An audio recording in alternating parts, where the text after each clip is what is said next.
Процесите на миграција и старење на населението од Југоисточна Европа е непосредно поврзано со квалитетот на образовниот систем и конкурентноста на пазарот на трудот.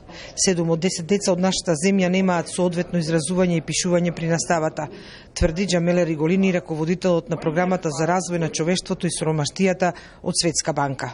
Иако властите во Северна Македонија, вели Риголини, прават видливи напори за подобрување на образованието, сепак треба повеќе да се инвестира не само во когнитивните, туку и во техничко-технолошките вештини на учениците. Системот мора да се реформира. Постојат различни опции и насоки во кои таа реформа може да биде спроведена и знам дека владата на Северна Македонија разгледува разни опции. Подобрувањето на социјалните сервиси, зголемување на минималната плата, стимулирање на родовата еднаквост, особено во однос на породилното боледување, на пример, и за татковците, се меѓу најдобрите мерки за стимулирање на фертилитетот, велат од Меѓународниот монетарен фонд.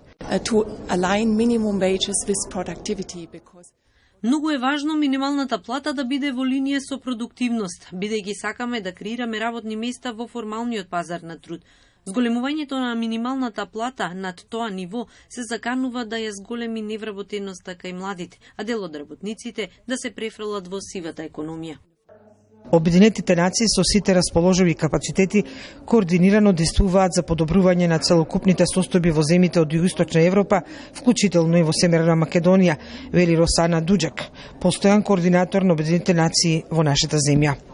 Сметаме дека е многу важно тоа што имаме агенции кои се подготвени да ги понудат своите експертизи и знаење за да се решат предизвиците кои моментално се присутни и се однесуваат за демографијата. Загрижувачки е сепак јавниот дискурс во врска со одливот на мозоци од Западен Балкан.